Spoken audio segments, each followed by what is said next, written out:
Okay.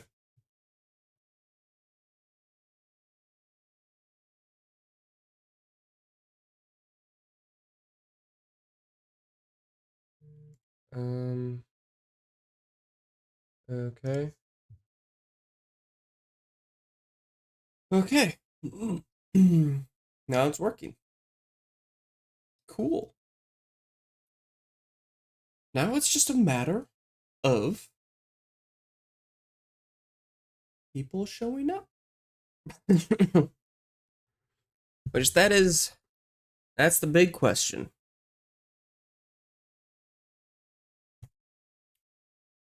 Streaming mode is enabled. Stay safe, my friend. Okay. Cool, cool, cool. All right. Now we play the waiting game. Will this happen? I don't know. We'll see. We'll see. We shall see. I guess I could. Bibbidi bobbidi boo. And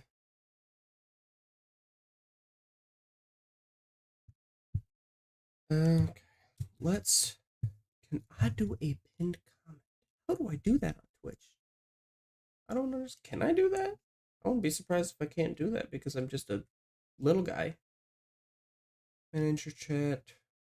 No, that's not what I want.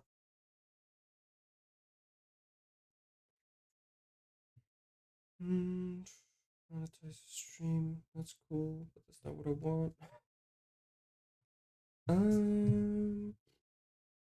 Stream info. That's also not what I want. Let's see. If I, let's look it up.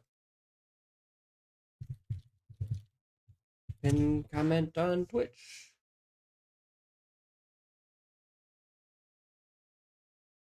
Oh, I can just, if I do that, and I can pin it. Oh, okay, look at that. It's my time. Yeah, there we go. Cool. There we go. Awesome. Sick. I'm so glad that's not paywalled. That'd be so stupid to be paywalled. Okay. And then, I mean, the thing is, if I add music to the background,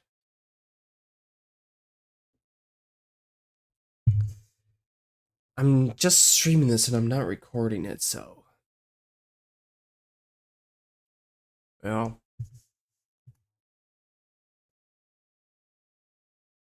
Okay. Okay. Yeah, I just wait to see if people show up. And if they don't, they don't. And that's that. But yeah, if I don't really get anyone to show up in, let's say by 7:30, I think that's reasonable, right? 7:30? If no one shows up by 7:30, we I don't know. I don't know what we do. Hmm. What could we do while we wait for that though? What could we do? I could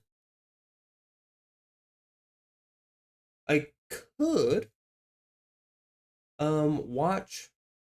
Oh, you know what? Let's actually watch this because I am interested in this. My friends. My friends. Hello, Nixium.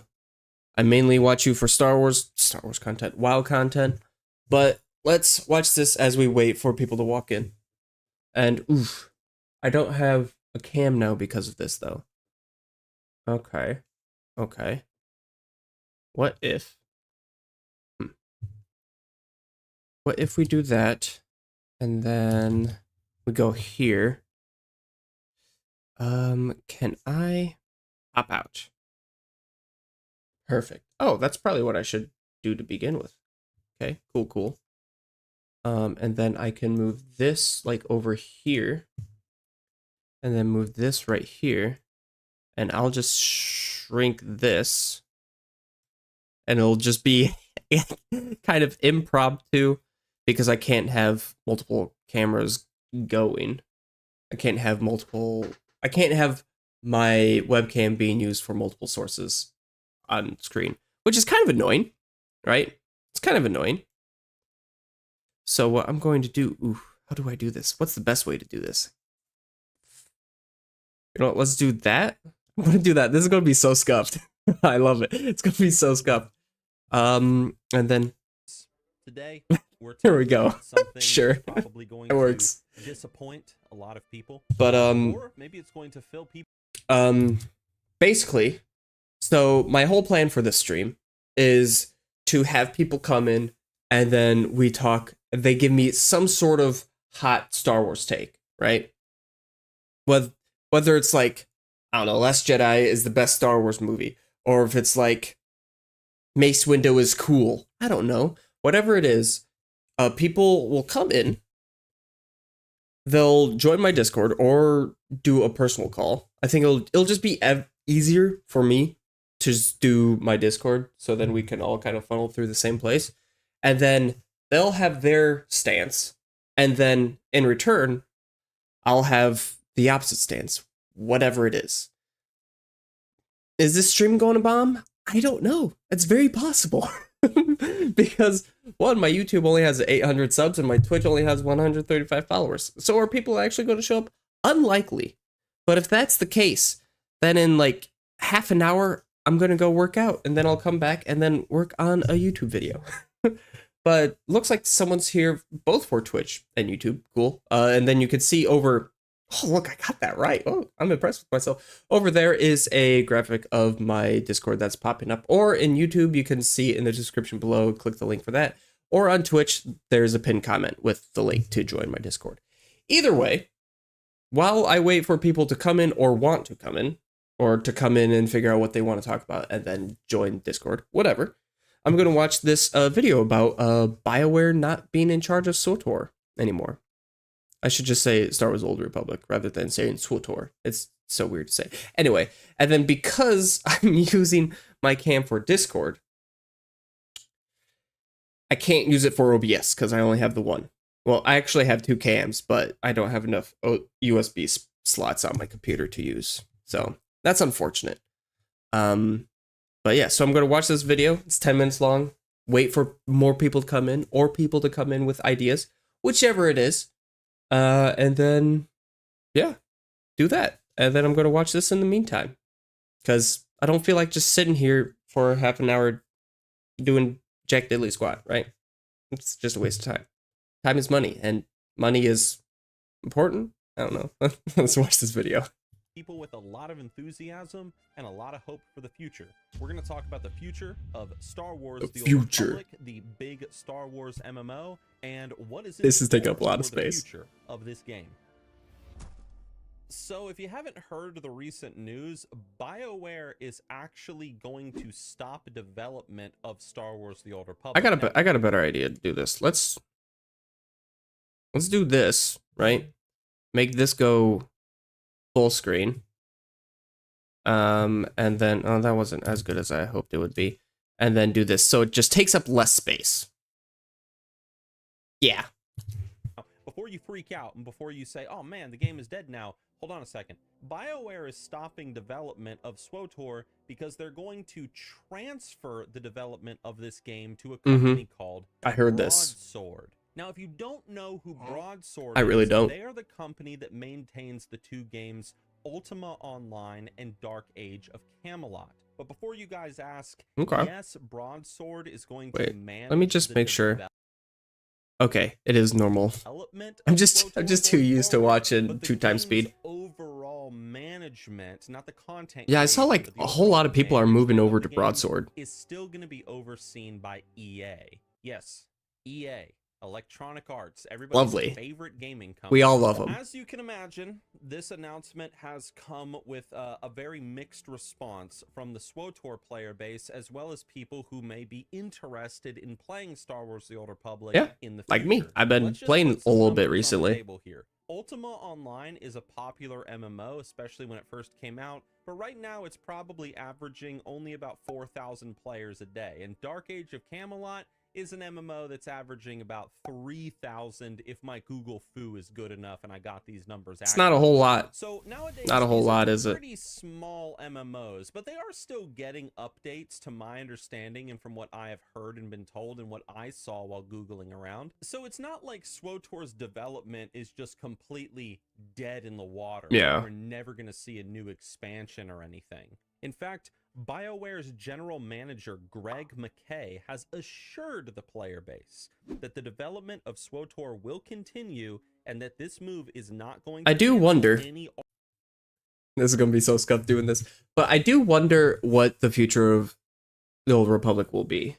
Like, how much longer, how profitable is Star Wars: The Old Republic? Like, it can't be that profitable, right? Because I don't know the player base count, but it can't be a whole lot. Because the game is a little janky. It is a little jank. And definitely has some... I was going to say it has some pay-to-win mechanics, but I think for the most part, if you sub, you get almost all the benefits. I'm not 100% sure, though. I've only played for a little bit. But it seems like, for the most part, you get a good chunk of the content for free, and then you just kind of get some bonus benefits for subbing, which I'm not subbed because I don't want to spend money on it, if I'm honest. And I can deal with what I'm doing because I'm already over leveled. But yeah, I'm curious when the next expansion is going to be released, or if a next expansion is going to be released. I guess we'll just have to wait and find out. Already being worked on plans and features for the game. A direct quote, he said that players, quote, will continue to enjoy the SWTOR that they know and that they love. Hey, that's important. If they like it Star now. Wars: The Old Republic doesn't get expansions all too often compared to games like Yeah, I'm Elder sure he's Scrolls I'm Online, sure he's going to say when we got the last one. The expansions that SWTOR does get is always rich with a lot of storytelling. People are big fans of the characters. People love Star Wars: The Old Republic, and so again, there's questions to be said about whether or not Broadsword can pull off the storytelling that BioWare is so well known for. This is true. Apparently we're going to get more stories. Apparently we're going to get more stuff. Otherwise, this guy, Mr. McKay, is a big liar, but guess we'll see. I mean, nonetheless, though, not like really big divided CEOs about like this that news. lie or anything like I that. actually ran a poll over on Twitter asking people what they thought about this change of, well, development management from BioWare to Broadsword. And I was actually surprised to find that the answers or the results of that poll were pretty well balanced. It was almost split perfectly, 25% for each option that I gave. Some It's actually people are very crazy. optimistic and they think this is a great change because right now, I mean, BioWare, I new think, blood is doesn't always put needed something out sometimes. all that much when it comes to Star Wars: The Old Republic, and there are bugs and problems with the game that still need to be fixed. Yeah. Players have been asking BioWare to fix for I don't even know how long.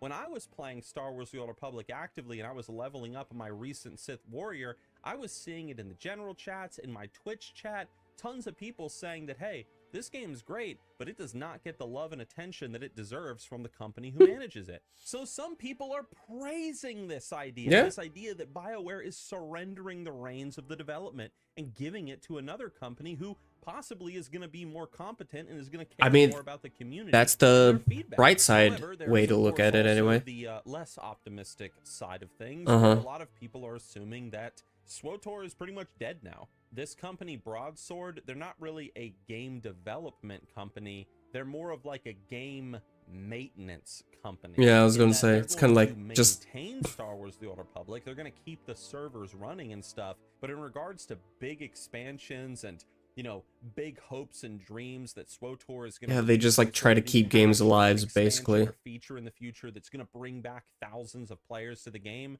those dreams have been completely crushed by this. For all intents and purposes, people are saying that SWTOR has now officially died as an MMO. Or if it hasn't died, it is on its last leg. I mean, it's been like that for a while, right? That this For the most decision part. of transferring the development of SWTOR to Broadsword has also brought with it layoffs behind the scenes. So a lot of the people who have worked on Star Wars: The Old Republic, or maybe I That's shouldn't rough. say a lot, we don't know the exact number. I guess several or a good number of people who worked on Star Wars: The Old Republic, they've been laid off. They're not needed anymore, and they're going to go find new jobs at EA, like, you know, in other parts of the company for other games. I mean, if they So still where get a does this job, that's leave Star good Wars: for The them Old at Republic least. in regards to whether it's going to be a, you know, like revived by Broadsword and their creativity, or if it's just going to be sitting in maintenance mode with no real content going forward. I mean, what is the future of SWTOR? It's anybody's guess.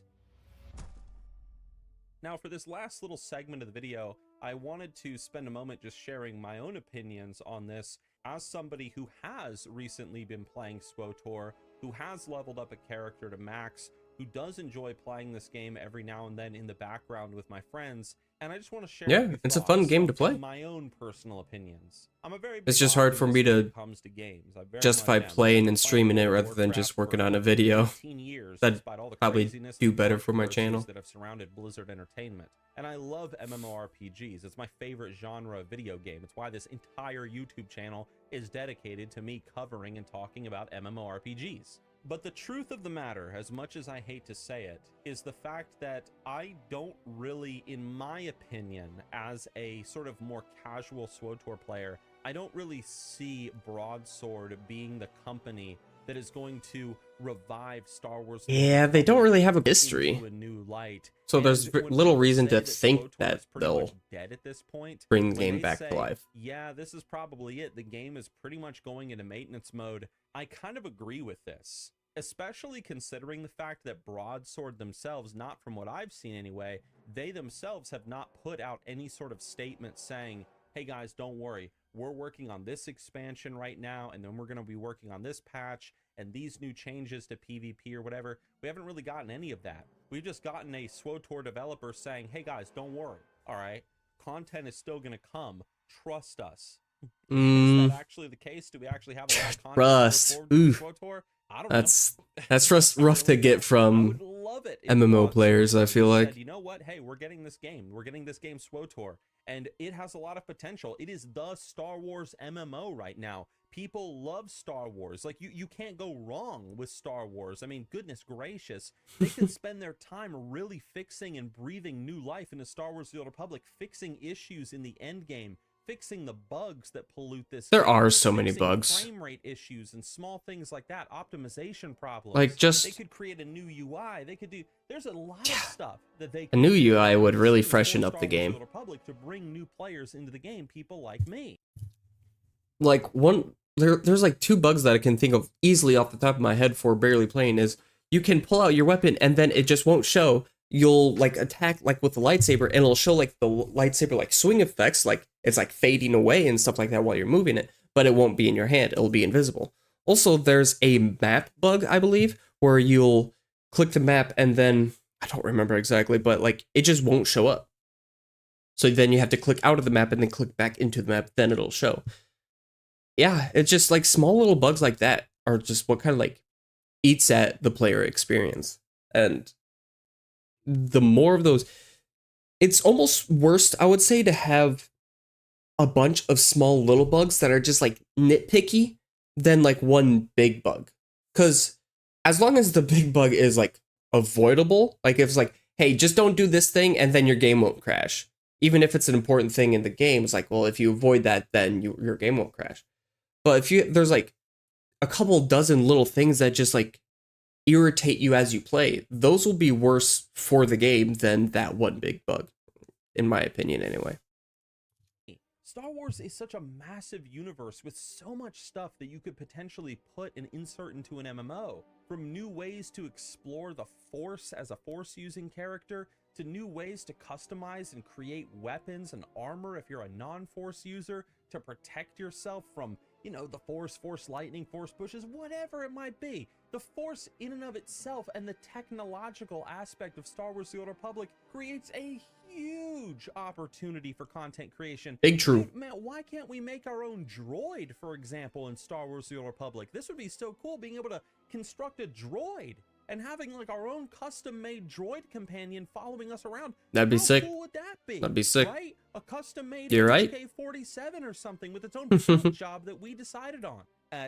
It actually surprises me that SWTOR does not do better in the current market, especially with just how much people love Star Wars. Yeah, Disney kind of has dropped the ball a lot when it comes to Star Wars in many Maybe ways. a little bit. People Maybe a still little love the bit. universe, and they love the Old Republic universe. And maybe it's possible that maybe Broadsword could create a way for maybe, you know, SWTOR to get away from that sort of single player MMO stereotype that it, you know, so unfortunately has. Maybe offering that option to people if they want to engage in a really story-driven MMO, or maybe creating a way where people don't have to engage in that, and they can just play the game like a traditional MMO experience. You just open up the quest, and it's just a little big thing of text. You don't have to listen to a bunch of voice acting. I don't know. I played through Star Wars The Old Republic recently as that Sith warrior, and I had a great time playing it. I had an awesome time in the dungeons, with the community. The story is amazing. With my guild, Barks Root Beer. It was awesome.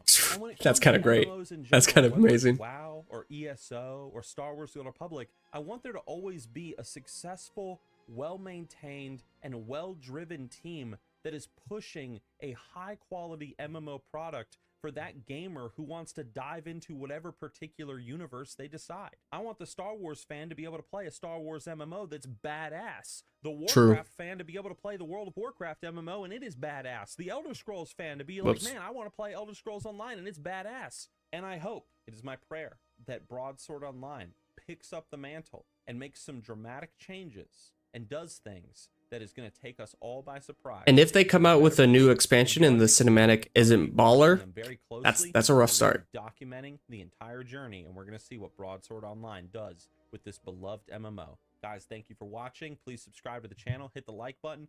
Big shout out to our members here on the YouTube channel. I'll see you guys with my next Star Wars video. Yes, sir.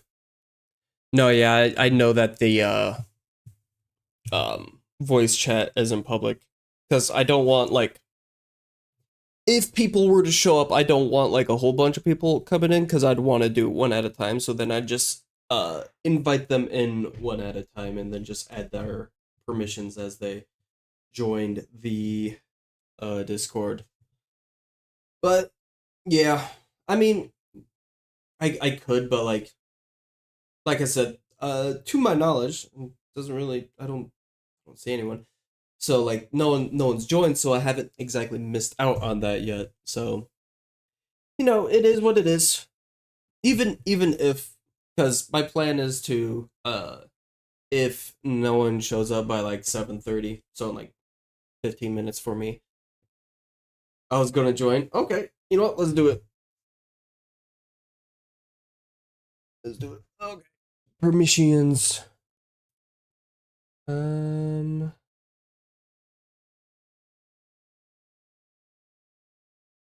There. You should be able to see it now. I would imagine. Look at that. Oh, can I get rid of this now? Sick. Whoa. Whoa. Jay's here. It's crazy. Wait, we can make this like a podcast. Hold on, give me one. Yeah, there we go. I got the mic in too. Yeah. Oh. Look at that. Yeah.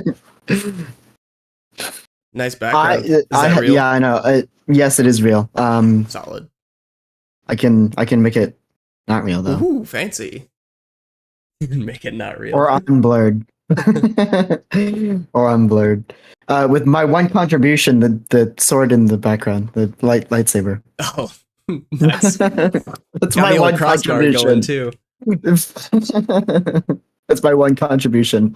I'm not too much of a Star Wars fan. I haven't been watching the latest episodes. I did watch the last episode of The Mandalorian though. That was just the last episode, or did you watch just the last episode? All right. That interesting choice. I mean, I watched the first season and I liked it, and then I just never ended up finishing it. I would have if I gave myself the chance, but I never did. So that's fair.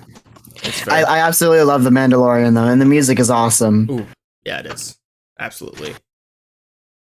music is banging. Uh, but yeah, like I just haven't been watching much of his things. But my dad definitely a big fan. Oh yeah, nice. Yeah. Oh, you know what I should have worn? I should have worn my Star Wars short. Short? Short. Star Wars short. Yes. And I got the this thing. Oh, The little whatever the they're called. the porgs. Yeah, the porgs. It sounds awfully like the pog, but The poggers, man, they're just all over the place. yeah, I know it's crazy. Oh man. I've been really like thinking about buying one of those like expensive ass like lightsabers. Mm-hmm. Like I don't know which one to go for is the problem because I know like there's a ton of different brands that like have them and sell them, but like I've been looking at them for a while. I'm like, I really want one of those like expensive lightsabers. Just have to like lightsaber duels because where I live, there's like a not really a convention, but just a meetup area spot Oh, where yeah. they like where they like you can join, anybody can join, and you could just have like lightsaber duels Solid. like downtown. It looks like a lot of fun, but I don't have a lightsaber. Yeah, Besides that's that one, need a lightsaber. besides like the plastic one. That'll just get those white plastic creases in it when you just hit something too hard. Yeah, I mean they do. The good thing is that they do have like spares, so they do bring spares, so you can Yeah. like borrow one for the Oh, night. But Solid. yeah, Good lightsabers are, especially if you want like a good lightsaber, they're hella expensive. oh yeah, yeah, like the ones that have like all the features that you see on like TikTok or whatever. Uh-huh. It's just like, oh, that looks so cool, and Yeah, I I want know, one, right? but like they get expensive. Like, It's like I can't justify buying that. yeah, and like I've got so many things that I need to like that I want like to add to my collection of my streaming setup. Mm-hmm. Like, it's just it's expensive. Yeah. Because I used to have a green screen. Yeah. If you can see in like the top, like that right behind me, that's a makeshift green screen. I just changed my setup because my power went off. Ooh, that sucks. Like my power went out for like a full day. Oh, that sucks. And so like while it was out, I was just like, you know what? I've been living in like living under heat because that is my bed. With like a couch underneath. My desk used to be under there, and my computer fan used to be pointing my direction. So it would get really hot, especially with the green screen behind it. Oh yeah, I could imagine. So like I was like, just gonna move everything. But now I don't have a green screen, so Yeah. I mean, you have a colorful setup in the background anyway, so it kind of makes up for it.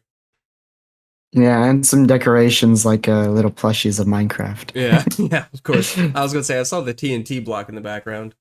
Yeah, and paintings that were made by my aunt. Oh, nice. Do you have anything you would like to say about Star Wars? You know, give me some info about like series that I haven't watched, which was pretty much all of them except like the main movies. Mm-hmm. I would say, have you seen Rogue One? I have seen the first movie, but like I barely paid attention in it, and yeah, I've seen it like twice, and I barely paid attention to both. That's fair. I would say, especially being kind of not necessarily an outsider, but not like knowledgeable of all like the tie-ins and connections stuff like that. Mhm. I'd watch Andor because that show is one. It's just a great show. Oh, I feel like a lot of people who are like, man, Star Wars is kind of bland and meh. A lot of people actually like Andor and not for the cameos or anything like that. They just like it because it's an actual good plot. And the only tie-in is that it'll lead up to the movie Rogue One. Yes. So other than that, I don't think in the first season there aren't any like cameos other than the main character is a main character from the movie. But I think so. There's one season out, and then a second season will be coming out later this year, I believe. And then I'm assuming that one will have like more traditionally well-known characters from Star Wars. Right. But yeah, if you wanted a movie where there's not a whole lot of baggage, like watching Mandalorian, I would watch Andor. I I think think I saw the there's first episode, and that was about it. Because when I'm watching Star Wars, like the only time that I'll be watching it is with my dad. If mhm. I just stumble upon him watching an episode, I'll just be like, okay. Yeah. I think there's 12 episodes in Andor, and each episode is like kind of like the TV hour long, so it's like 45, 50 Right. minutes or whatever. Um and then like each there's probably like four like sections where like every three episodes is focusing on one separate thing. So like towards the beginning of the series, there's like this heist they're going on. So like the first three episodes are kind of like the heist prep, and then the next three episodes are kind of like the heist and what happens immediately after, and then Hmm. so on and so forth for the last six episodes. But Right. but for something like Mando, especially season two, there's like so many characters that show up from Clone Wars. Or if you haven't watched, maybe for the most part, all of Clone Wars, but if you've seen a majority of it, you'll probably know the characters that pop up, but won't exactly know the um, context of it. Yeah, I watched. I think I said this before, but I watched the first season of The Mandalorian, and then I tried to watch the full second season, and then I just like got to like the episode where they were on like they were in some ship, and they're like, I don't know, they were just on a ship. I think it was like the third episode Mm, of the second season, um, and then that's where I stopped, because I just had other focuses. yeah, yeah. Season two is like kind of all over the place because even though it had more of a primary plot focus throughout the season, unlike season one, it's just kind of like bouncing back and forth to be able to get to the main plot at the end of the season. Right. And especially there's a couple episodes where it's like, here's your Clone Wars cameo and this important character for this episode and stuff like that. Which me and a lot of other Star Wars creators and stuff like that were like really excited. It's like, oh, this character's back. They did such a cool thing. But like overall, like I feel like a lot of people, I'd say normies, but like people who don't just get excited over cameos like I do. They're just like, I mean, it was all right. Because like a lot of people prefer the first season of Mandalorian just because it was kind of like um kind of like a week. It was more of a weekly thing. It's like, oh, he's up to the like monster of the week kind of show. Whereas Mhm. season two was more. It's I would probably say more Star Warsy, where it's kind of like throwing shit at the wall, and then it's like, all right, oh yeah, we could add that character and pull them in for this one specific reason that will make sense of it later. Right. But I mean, yeah, Mandalorian season three is probably the worst of the three seasons in my opinion. But I like season two the best. It's just more fun to watch for me, but I definitely know there's people that prefer season one. I did get really excited when I saw the last episode of The Mandalorian. Like just seeing that like Grogu like shield them from like the fire Mm-hmm. or the explosion. That was cool. Yeah, that was sick. Just thought it was because like my dad explained to me about how like one of the episodes they just got Grogu a droid that like he could just press buttons and say yes and no. When I Mhm. saw him do that a lot in the last episode, I was laughing my ass Yeah, off. yeah. I It think was really funny, and I also love the part where Grogu's also helping the Mandalorian fight. Like Grogu's more grown up, yeah. so that compared to like they were like the first season. Mm-hmm. Yeah, I think the more and more they get Grogu to like actually do stuff rather than be in the pod that floats around and is more Mhm. active. I'm curious what they'll do with like the actual character because it's a puppet and there's like Right. very limited things they can do with it. Yeah. So I'm curious. I'm sure they'll keep it a puppet for as long as they can, but there's only a certain distance where they can make a puppet look good while it's also being active. Because I mean, in season 3 he like jumps, and like you can even see in the season finale there's times where he like jumps and does flips where it's like you could obviously Yeah. tell it's like CG. So it'll be interesting if they want him to be like an actual active character rather than just like a thing in a pod that every now and then goes like this and then gets tired and passes out. If they want Grogu to like start doing more like actual things with his life, then I'm going to assume that they'll maybe eventually, slowly but surely, make him into an actual CG character. But I don't know how that'd play out, because a lot of people are happy that they did a puppet for him, because prequels kind of made people sick and tired of like CGI stuff. And obviously like puppet stuff is really cool and looks more real in a sense. But especially in the last episode, there's a scene where they have Grogu walking and its feet are like going like this. I'm like, Yeah. that does not look realistic at all. Like, that looks rough. Like, I would rather have him like slowly shuffling where you can't see his feet, that they've been doing for the longest time. Yeah, I do have to say that was a little bit weird when I saw that. I'm like, Yeah, it was something, but I mean, because they do, Disney Plus does like its Disney Gallery for all of its like Marvel and Star Wars shows, and then for the Star Wars for Mandalorian season 3, like there's like a split second where they show the clip just to have like this generic behind the scenes thing, and you just see two people behind the puppet going like this with its feet. I'm like, yeah, that looks something.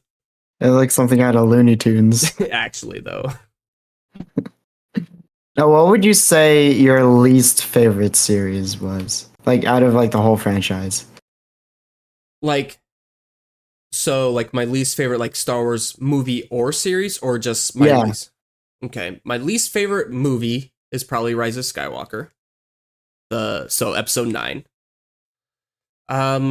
If I just have to pick out of this series, my least favorite would probably be Book of Boba Fett.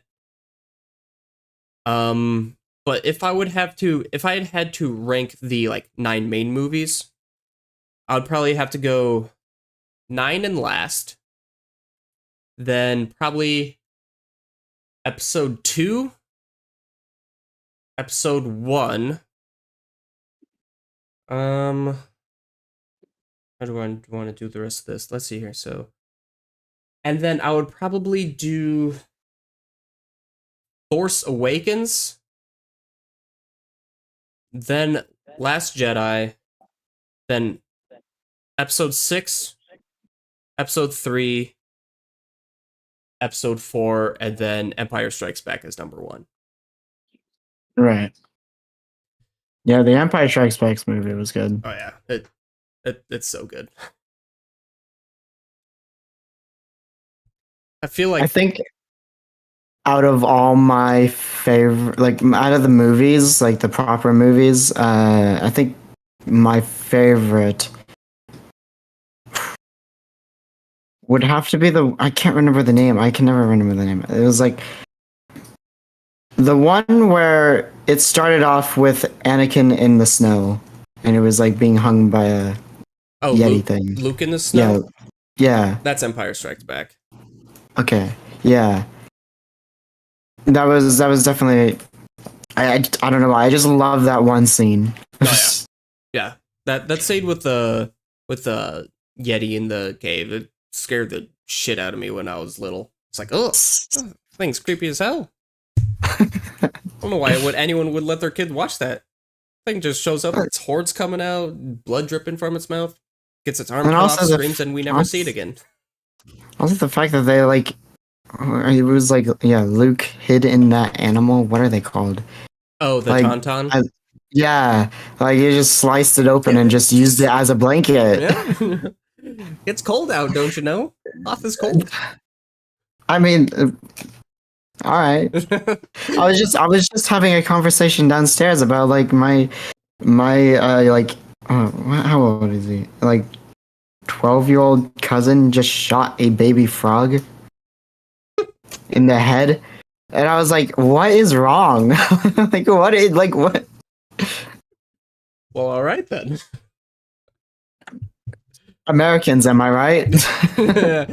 Oh, us and our guns, you know.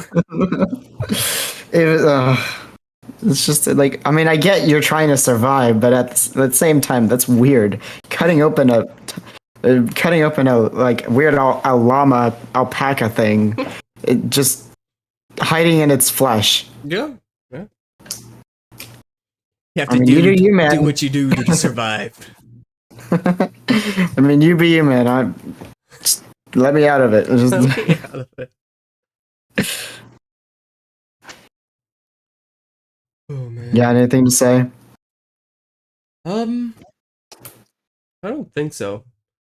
Doesn't seem like a whole bunch of people are gonna show up and do this, so I'll probably end early, go work out, and work on a video tonight instead of stream because that's just so much more. What's the best way to go? Time management, I guess I would say. Best time management, I would say. Question: do you feel like Jar Jar is overhated? Is Jar Jar overhated? I would probably say.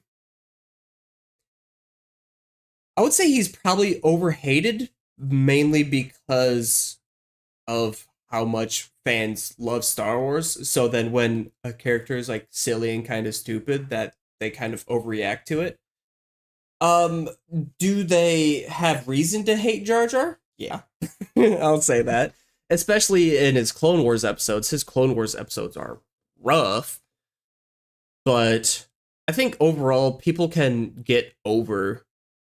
should be able to get over Jar Jar during the series, like especially because the only time he really shows up is in episode 1, and then because of all the hate Jar Jar got, he like barely shows up in episode 2 and 3.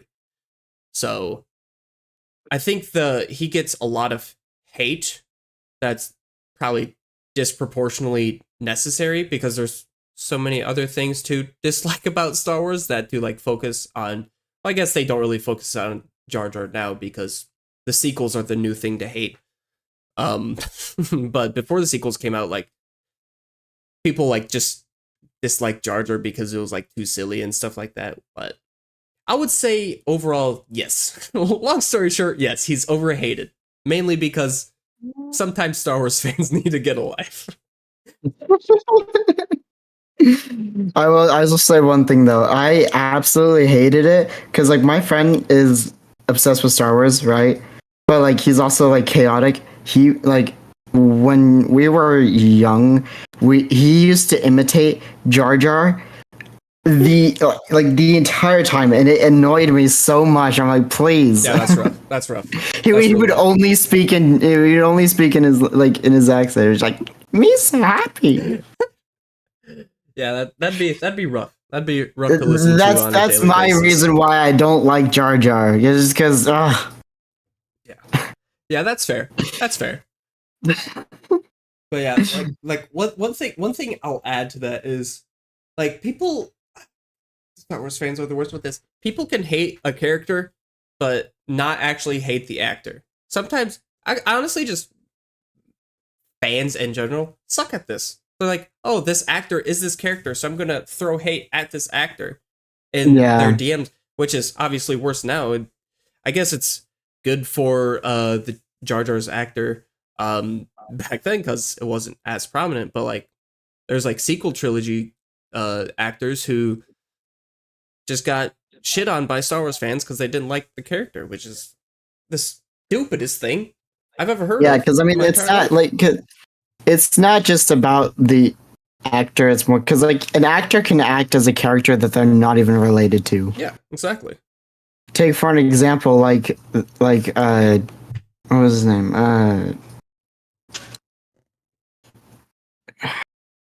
Completely blanking on the actor who played Tony Stark. Oh, Robert Downey Jr. Yeah, like him and what was it like? Him playing like a black character. Oh no, yeah, in Tropic Thunder. Yeah. It's like the funny thing with that is like it's like a special case because he's an actor playing an actor in a movie that they kind of like there's like a bunch of like commentary that they do True. on that movie, but like I do remember him getting some hate for that, but I think that's kind of like what they're playing at, especially in that movie. Is like, yeah, he went like all in on the character, and so then he ended up doing blackface in the movie as the actor he was acting as, which is complicated. And but I mean, but yeah, if that, I don't think that movie would be able to be released now, and that movie came out what, like 15 years ago or something like that. Oh yeah. People hated Jar Jar so much that they sent the actor hate. Saw a video of him talking about how he wanted Jar Jar.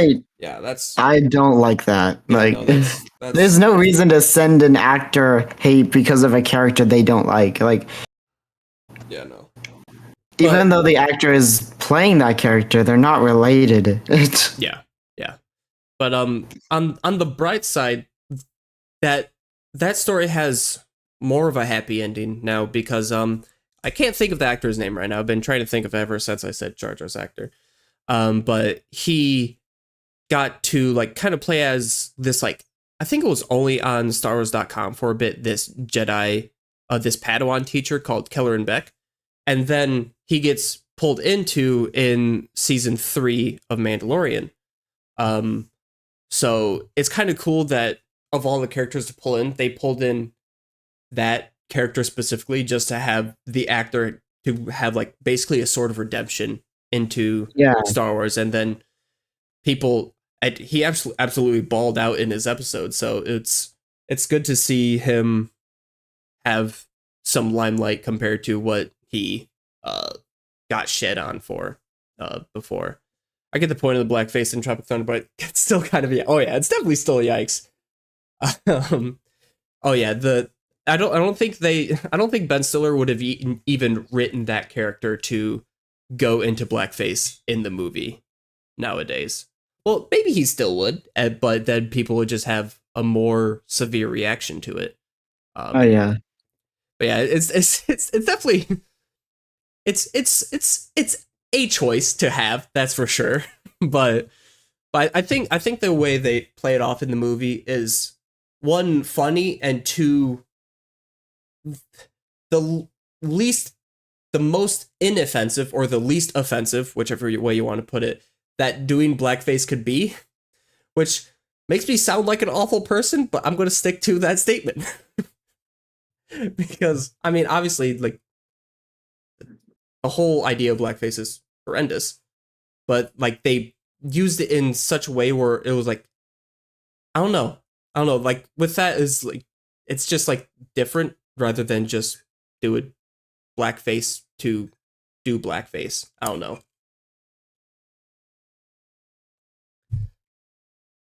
But yeah, either way, it's still a rough choice to choose. Oh yeah. Speaking of that, when did Tropic Thunder come out? I'm gonna guess like 2000. I'm gonna guess 2008 or 2007. Ooh, 2008. Damn, I'm good. What are those boxes in the background? Are they like that? They look like, no, the other side. Oh, that Okay, is for some reason those look like Domino's boxes. I'm like, why do you just have like 5 Domino's boxes? no, that is vinyl flooring for our bathroom that we have not put in for the past like 3 months. I have a question about Star Wars. Hit me with it. Go for it, dude. Also love the painting in the background. Oh, yeah. Got that from TJ Maxx or Marshalls. One of the two. And then that was a Christmas present, I think. Really cool, really cool. Oh, yeah. Otherwise, it's just... the worst part is, like, this camera really cuts off, like, right before the ceiling. So it just looks like my ceiling goes really fucking high. Although Finn was a poorly written character, do you agree with people who said he was there for the writers to be woke? People need to remember that a lot of aspects of Disney Star Wars were poorly written. Oh yeah. Not only was some of the Disney Star Wars poorly written, the whole trilogy was poorly planned out. as in it wasn't planned out at all, which is the stupidest thing to do. But do I think he was there only for the writers to be woke? No. I think he was there because he was a good actor. And when he was on the screen and people weren't constantly having him shout Rey, I thought he did a fantastic job. He kind of got, I feel like John Boyega kind of got boned by Disney, Star Wars, and some of the fans. But I think just because he was a black dude, I don't think Disney was trying to be woke. I mean, sure, maybe part of them were like, hey, let's try to give a person of color some more limelight. I mean, I think that's possible. But I mean, the only main, there hasn't been like a main protagonist black Star Wars character. There was Lando Calrissian in original trilogy, but he wasn't exactly a main character. Showed up and he was like there for through. How many episodes? 2, maybe? Yeah, I don't know. He showed up halfway through episode 5, and then he was a major part of episode 6, but he didn't have a whole lot of screen time. And then Mace Windu in the prequels, he was there, but again, kind of here and there, not too consistently. I feel like sometimes a white character is poorly written and people don't bat an eye, but if a black character is poorly written, people cry woke. That said, Finn still did deal with some discrimination. The Chinese cover minimalized him. That is, oh my god, that is the stupidest thing. So this is one thing that Disney is being, I guess, not woke enough on. Is like the fact that Disney and a lot of other companies will be like, you know, we're all about inclusivity, especially June's like, hey, Pride Month, look at our profile picture. It has a rainbow on it. We're inclusive now. We love you guys. But then when it goes to their like profile for like Saudi Arabia, they're like, they don't bat an eye. They don't bring it up at all.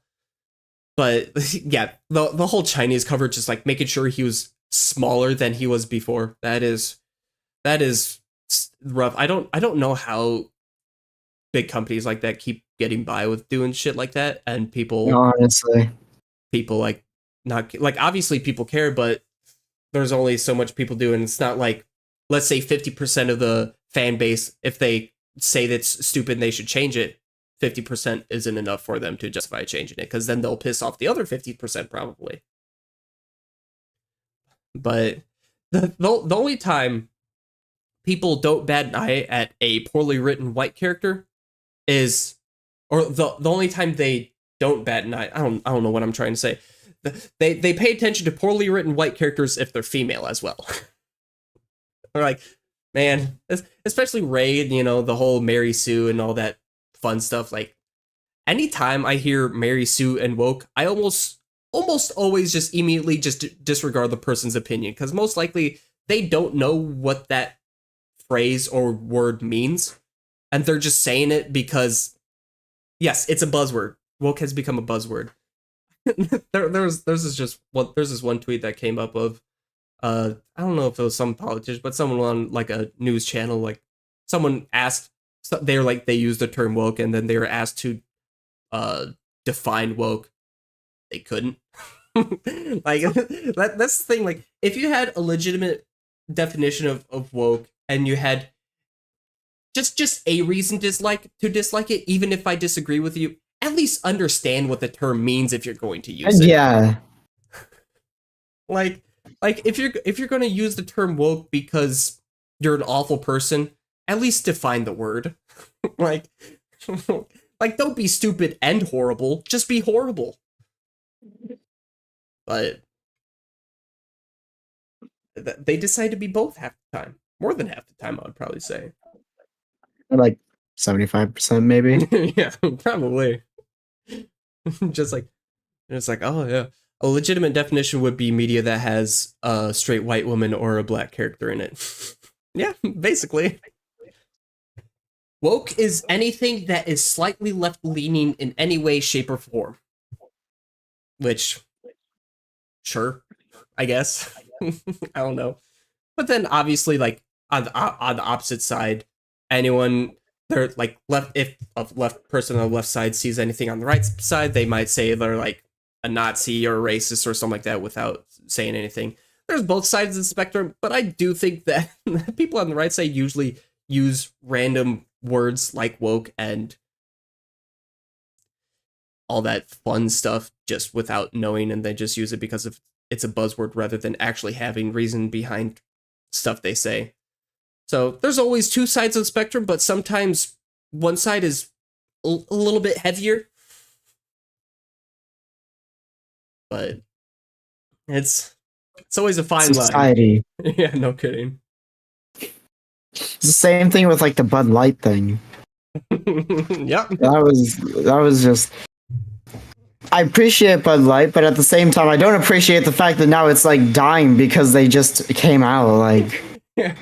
The whole thing with Bud Light, like when I first found out about that, I was like, oh, they're releasing cans of a trans person on there, and then people are upset about that. I'm like, I guess I could see people get upset about it, but it's not like they released like cases of cans to the public. They just sent this one trans creator a can with them on it, and then people got upset about that. They couldn't even buy a can that had her on it.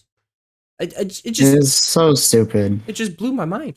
It's like the same thing. It's the same thing, just with a different title. Yeah. Boyega did say, I feel like I'm the only character who was discriminated for being black. Not sure if I agree, but him being black, I get his skepticism. Oh yeah, absolutely. Like any person of color or any person who's female, they, for better or for worse, there's always that thought that they're being discriminated against, even if they're not. Like, it's, if something doesn't go their way, it's hard to not think that. I would assume, as a straight white man, I don't know how much I could say on this, but I can assume that they're like, oh, I didn't get this because of them being sexist or racist, A, B, C, or D, or whatever. And I mean, they probably could be right half the time.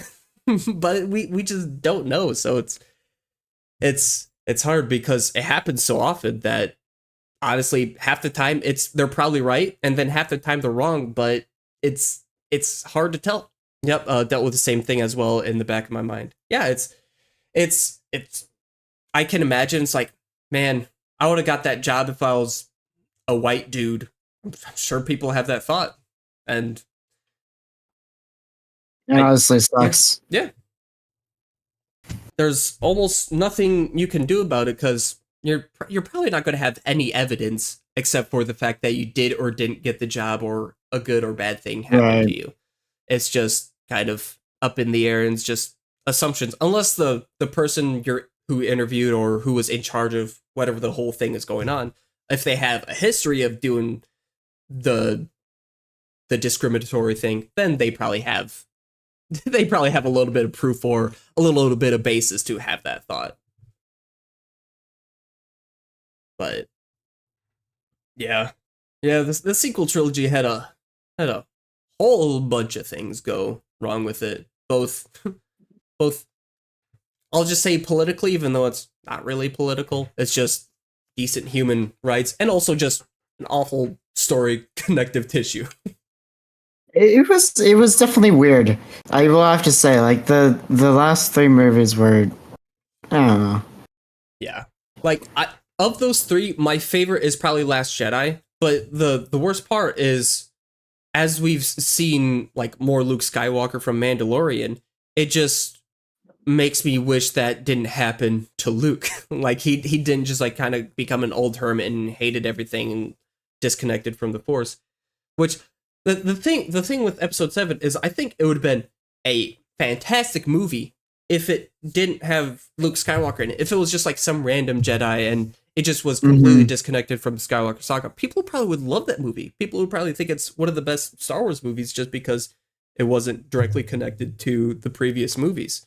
But because it had Luke Skywalker being this hermit, and then people think, and I'm pretty sure even Mark Hamill's like, that's not really how Luke Skywalker would act, then people hated it and say it's the worst of the franchise. And the main reason why I think it's the best of the three is because Rise of Skywalker was not great for a plethora of reasons, and then Force Awakens was a New Hope version 2, basically. And like, I think an overall like cohesive story in the, I guess, Skywalker plans, Force Awakens is probably the best of the three, but The Last Jedi, I think, just looks better, has better action in my opinion, except for that group fight scene where people are just spinning around doing nothing and not attacking for no reason. But yeah, that's what happens when you don't plan. That's true. And that's what happens when you don't listen to the actor that has been the character for since the dawn of time. Yeah. And then like It, because of all like the disconnected Star Wars stuff, people don't trust Kathleen Kennedy, and I mean like I get why, but like at the same time, anything that goes wrong, they blame Kathleen Kennedy, which I mean, sure, part of it could go be her fault, but they always immediately go to blame her, which I think probably isn't inherently false, but it's not the first person I'd go to say they're doing something wrong. yeah. Especially if it's like a project like Book of Boba Fett. Like the series was like all right, it had its moments, but overall it was kind of meh. And then people probably pointed to Kathleen Kennedy for being at fault because she didn't plan it, which she probably should have, but also the person who wrote and directed it probably could have done a better job. Exactly. I do have to say the thing that confused me the most about the sequel was just the tie-in of Rey being Palpatine, like Palpatine's like relative, Yeah. and like the whole everybody being everybody's relative is like what? That is probably one of the things that pissed me off most about Rise of Skywalker, except for the dagger key thing, where it only works if you're standing in this specific spot, basically at this specific time, because the Death Star is in an ocean, so if it sank a little bit or if it adjusted a little bit, it would be completely off. So other than that, the fact that they, like, one of the best aspects of Episode 7 is that they said Rey was a nobody. I was like, oh, awesome. That kind of debunks some theories. That's kind of cool. That just have a random person come up. That'd be a little refreshing. But then they just said Rey was somebody, and then they're like, "Hey, Palpatine's back. She's Palpatine's granddaughter. Boom, back interconnected." And then people are upset that she's connecting to basically her foster family with Luke and Leia. She's saying Rey Skywalker, and that people being weirded out by that, which I get, but they're still so attached to that. Of all the things to be upset about in Rise of Skywalker, I don't get why, of all things, that is the thing that sticks in their mind as being the stupidest part of the movie. Mm-hmm. Did I like Obi-Wan? Obi-Wan was enjoyable. I think for a series that focused on one of the main characters in Star Wars, it probably could have been better. I'm pretty sure all of it was shot on the volume, which you can kind of tell at times because Andor looks so much better than Kenobi, in my opinion. But there's a couple things that happened during the Obi-Wan series that were just kind of meh. Like there's a chase scene with Obi-Wan and Leia where she's a little girl running around, which I don't know how she could escape. And then when she's escaping the bounty hunters, I'm like, how did you escape these people? Like she just ran under a tree branch and then someone just ran directly into like they didn't see it coming. Ooh, hi kitty. You're fluffy. But I think overall I enjoyed the Obi-Wan series, but it should have been better and probably should have had more care taken into it considering the characters that were brought into it. Do I think Reva had more of the spotlight than Obi-Wan? No. Stay still. Do I think she should have had maybe less time so we could focus more on Obi-Wan? Sure. But I don't think the amount of time we spent with her was horrendous. I think she was an interesting character. I think her surviving 2 stabs, that's a tad excessive. But, I mean, Star Wars characters have survived from more, or, yeah, Star Wars characters have survived by more. Darth Maul, literally cut in half. Yeah, he's fine. Survived by his hate. If he can survive being cut in half by his hate, she can survive 2 stab wounds. That's probably the limit. If they did a third, ooh, they'd be really pushing it. The treatment of the Grand Inquisitor, too, was unfortunate. Which he would have had more of an impact, but it is what it is. Also wished he looked more like a Powhatan. Utapowan? That's what I was trying to say. Because, I mean, he looks alright, but if we didn't know what Utapowan looked like up until that point, it'll have been better. I recall her getting a lot of hate, not even because people didn't like her, but because of other reasons. Yeah, I wonder what those other reasons could be. Okay, this person takes up a lot of screen time, and she's a black woman. What should I hate? The writing? Nah, let's not go with the writing or the acting. Let's choose a couple other things to hate her about. Which they won't outright say, but deep down, we all know why they hate her. We all know why. we know what the gist is about. But yeah, I think she could have been a better character, and they could have used her better and used Obi-Wan better, but I don't hate her like a lot of people saying. Like I remember what was it? I was reading the first reviews. I actually have a YouTube video of it. Let's see if I can find it while I talk about it. So I was reading through reviews on Rotten Tomatoes of what they thought of. I forgot if it was after I think it was just after the first episode. I read some reviews of the episode and see what people were thinking. And someone called Obi-Wan a simp, which I didn't quite understand. What? Yeah, because he went to help the daughter of his best friend who fell to the dark side. They called him a simp, which... For what? That is a good question. That is a good question. Yeah. Yeah. This, no, get out of here. It's a movie. Yeah, no kidding. Okay. Yeah, this video I went over some of the reviews. I think it was as Obi-Wan was coming out. Let's see if it was coming towards the end. I don't really want to. Let's see here. I feel like it was towards the end. Yeah, sure.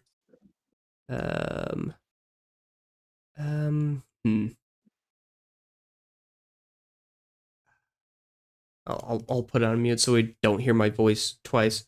I feel like it's here somewhere. Oh yeah, right here. The formerly great Jedi, general, friend, and person is now a weak, cowering simp.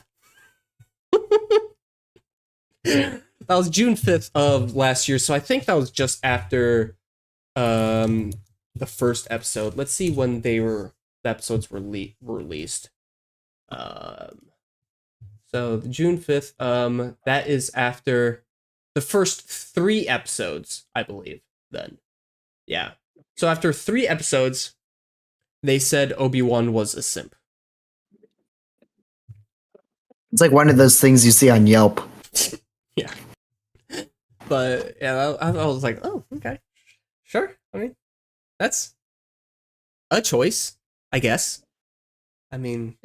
It reminds me of one of the times I had a art assignment that was like, look up a review on a poorly written review of a historical monument. So I looked up on a website Mount Rushmore reviews, and one of the things that people said was just absolutely insane.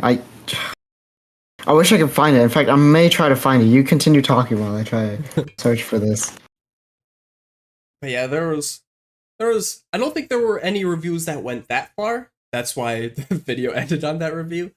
But yeah, it was. There were some interesting thoughts that go through people's minds. I don't really understand why, but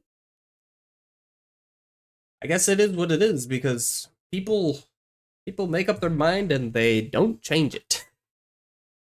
Unless there's a lot of evidence to prove otherwise, which even then doesn't even really happen.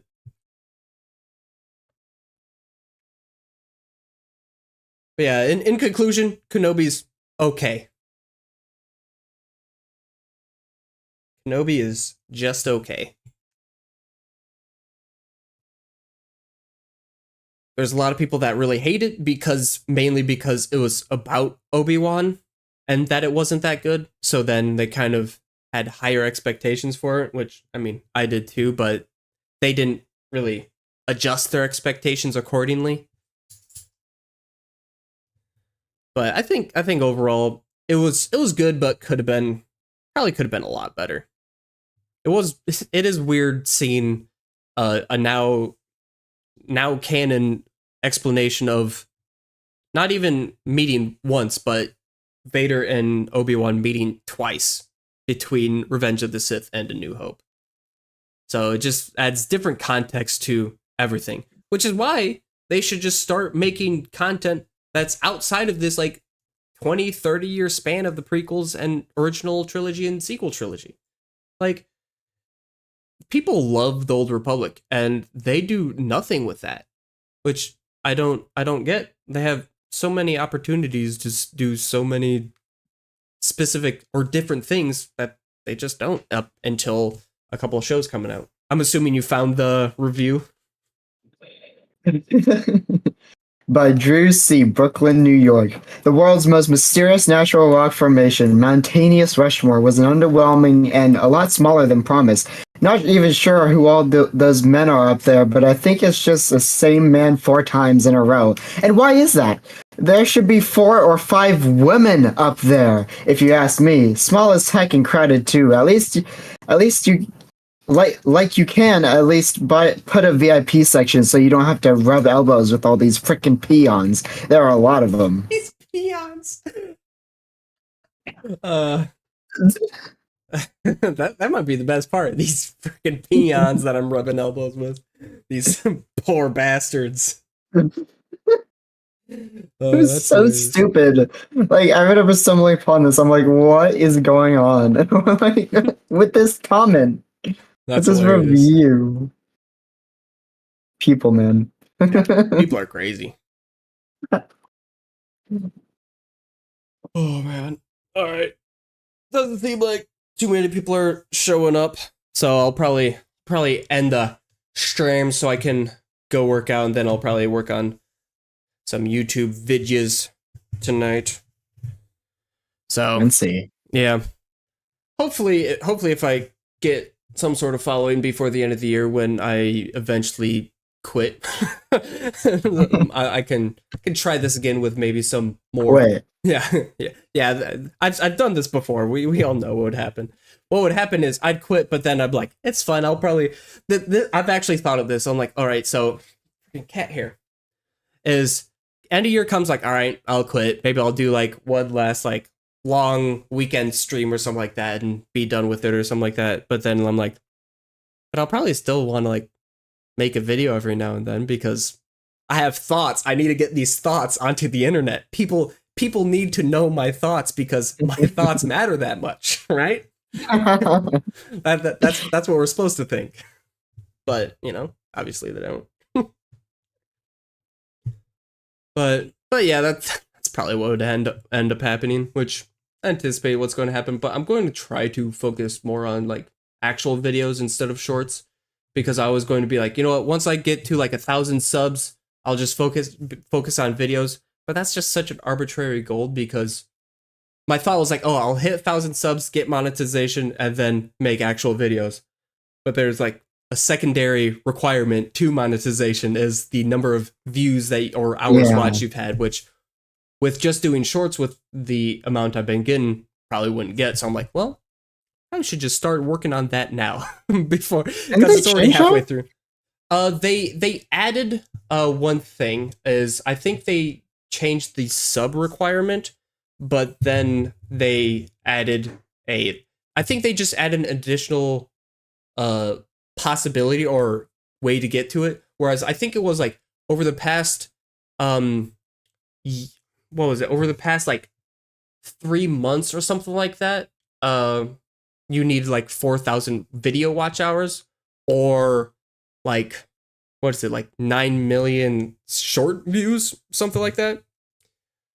But I remember when it just used to be like you gain 1,000 subscribers and that's it. That's what I thought it was. That's why I was like, you know what, hit 1,000 subs by focusing on shorts, then I'll do videos. Then I saw that there was this additional requirement. I was like, fuck, I won't get that. So I'm pretty sure. I'm pretty sure it was just 1,000 subs at some point, and then they changed it. I think so. It's probably because there's just so many people like, and I'm saying this as someone who's not at 1,000 subs. It's a lot easier to get to just 1,000 subs than to get that additional thing. Because like I'm doing, it's been slowly but surely, fucking at a snail's pace, trying to reach 1,000 subs. But I mean, this past couple weeks haven't been too great because I haven't been the most consistent about short uploads. But yeah, I need to focus on just trying to make decent, good quality videos for people to watch rather than just shorts. But I guess. I mean, I'm sure you've got it. Oh yeah, for sure. all the self-confidence in the world. I mean, you seem to be making shorts a lot. Like, I keep getting them on my feed. Yeah, I try to post 2 a day. And basically all of them have been, unless I'm like making unless they're more like news oriented, I've just been watching through the movies and then writing down something that I think would be funny to say or is interesting, and then I'd make a short on it. A lot of the times, well, I'll probably say 40% of the time, it's not that interesting. So it's more so me just trying to put something out there, which is probably bad. Probably should focus on quality over quantity, which is what I'm going to try to do from now on. But we'll see how that goes. Yeah, for me, I'm currently just streaming to get my monetization.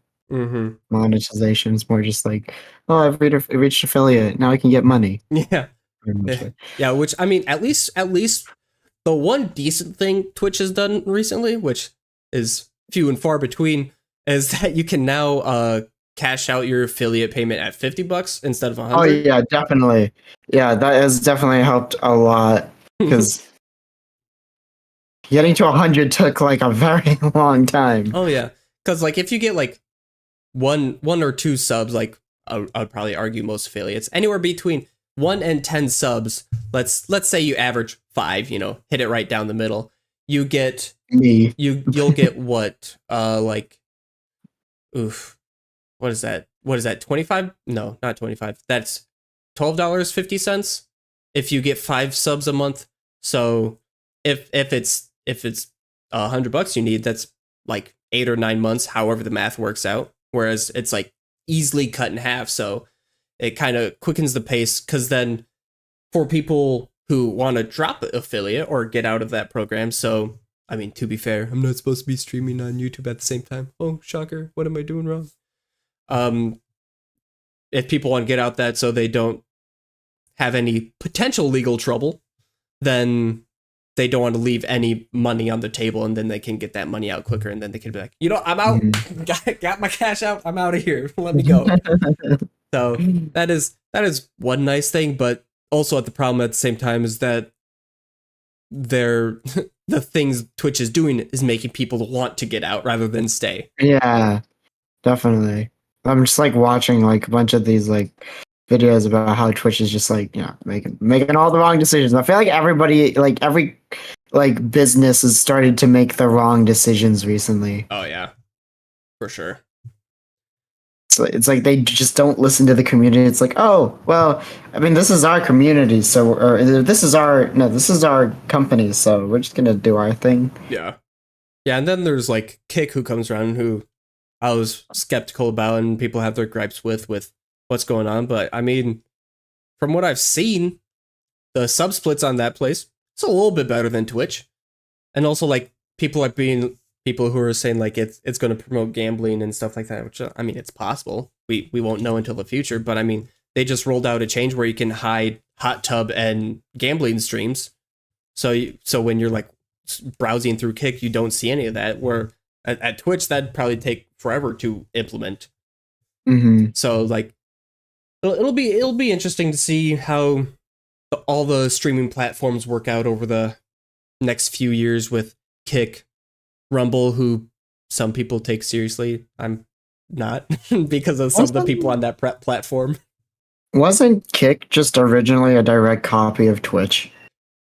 Kick uses AWS, which is an Amazon service where Amazon kind of provides them with code kind of to like help them out, and then the overall structure is practically a straight ripoff of Twitch.